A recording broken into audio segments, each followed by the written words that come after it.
আসসালামু আলাইকুম প্রিয় দর্শক, আজ কোনো প্রফেশনাল ভিডিও করতে আসেনি। আজ আপনাদের সামনে দুটি কথা বলার জন্য এসেছি।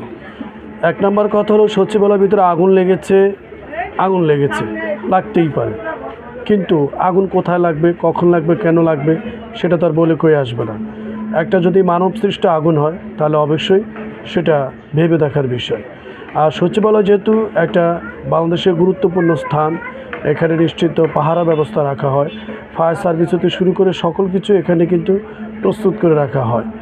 তাহলে এরকম একটা নিরাপত্তাজনিত জায়গায় যদি আগুন লেগে সেটা যদি পুড়িয়ে দেওয়া হয় তাহলে এটা কিন্তু স্বাভাবিক নয়, এটা রাষ্ট্রের জন্য ভীষণ ক্ষতিকর। আরেকটা হলো, ফায়ার সার্ভিসের কর্মী সে পানি নিয়ে আসছিল আগুন নেভাতে, তাকে খুব দ্রুত গতিতে আসা একটি ট্রাক চাপা দিয়ে তাকে মেরে ফেলল। এটাও কিন্তু স্বাভাবিক নয়, দুটোই কিন্তু পূর্ব পরিকল্পিত। আমরা কেন বলছি দেখুন, অন্তর্বর্তীকালীন সরকারকে ব্যর্থ করার জন্য যে ষড়যন্ত্র করা হচ্ছে তারই কিন্তু ফলপ্রসূ কিন্তু এটা। রাতে 1:15 আগুন লেগে গেছে, সে আগুন এমন জায়গায় লাগানো হয়েছে যেখানে সরকারের গুরুত্বপূর্ণ নথিপত্রগুলো রয়েছে এবং সেগুলো কিন্তু তদন্তের কাজ চলছে। তাহলে আগুন লাগিয়ে সে ফাইলগুলো যদি পুড়িয়ে দেওয়া যায় তাহলে প্রমাণের নাদি যদি না থাকে তাহলে তাদের উদ্দেশ্য হাসিল করতে তারা সমর্থ হবে। তাহলে সচিবালয়ের ভিতরে নিশ্চিত ঘাপটি মেরে থাকা যে সকল কর্মকর্তারা রয়েছেন, কর্মচারী রয়েছেন, তারাই কিন্তু এটার সাথে জড়িত। বাইরের লোক এসে কিন্তু সাহস করবে না যে এখানে এসে ভিতরে আগুন লাগিয়ে দেবে, তাই না? আর যদি বিদ্যুতের সার্কিট লাইন চ্যুত হয়ে আগুন লাগে তাহলে আগুন এত ধাঁধা করে দ্রুত ছড়িয়ে যাবে না। হ্যাঁ, আগুন গিয়ে যদি ফাইলপত্র যে সকল রুমে আছে ওখানে গিয়ে কিন্তু অ্যাটাক করবে না। এটা কিন্তু ভেবে দেখার বিষয়।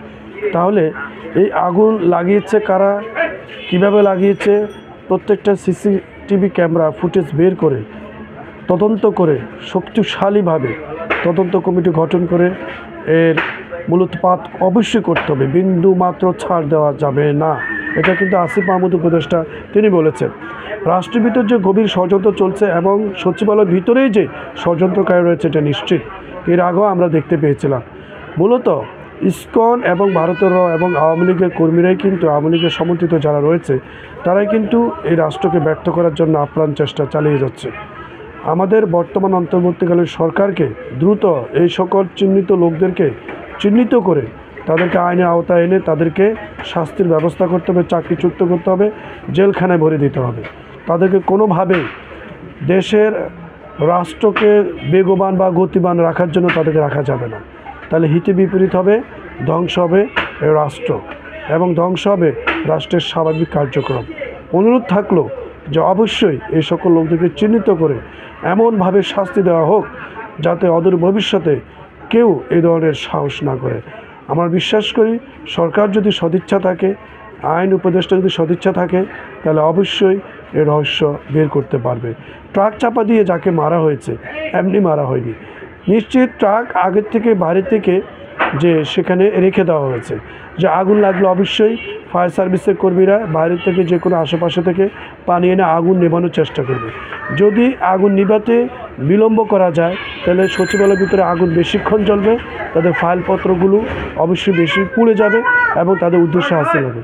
তাই আগের থেকে আশপাশ থেকে ট্রাক কিন্তু রেখে দেওয়া হয়েছে, যার ফলে নিরাপত্তা কর্মীকে অর্থাৎ ফায়ার সার্ভিসের কর্মীকে তারা দ্রুত ট্রাক চালিয়ে তাকে হত্যা করে ফেলেছে যাতে এটা করতে না পারে। অতএব সকলকে রাষ্ট্রের সকল কাজে ষড়যন্ত্রের কাজ বিরুদ্ধে রুখে দাঁড়াতে হবে এবং জনগণকে এখানে ওই দোহাই দেওয়া চলবে না, ওই যে এভাবে লাগছে, ওভাবে লাগছে, এই কারণ লাগছে, ওই কারণ লাগছে, অর্থাৎ মুখরোচক গল্প তদন্ত সাজিয়ে রিপোর্ট একটা জমা দিয়ে দিলাম, দায়ভার সারা এটা চলতে থাকবে। হ্যাঁ, 5 সদস্য 10 সদস্য 1 মাস পর, 2 মাস পর, 1 বছর 2 বছর পর তদন্ত কমিটি গঠন হবে। এগুলি করা যাবে না, শুনানি করা যাবে দেরিতে, এগুলো করা যাবে না। দ্রুত 1 সপ্তাহের মধ্যে এটা তদন্ত বের করে শাস্তির আওতা আনতেই হবে। এই সচিবালয়ের ভিতরেই সকল অপরাধীরা, রাষ্ট্রবিরোধী ষড়যন্ত্রকারীরা ঘাপটি মেরে আছে। এদের মূলোৎপাত যদি করতে না পারে এই রাষ্ট্র স্বাভাবিক প্রক্রিয়া কখনোই ফিরবে না।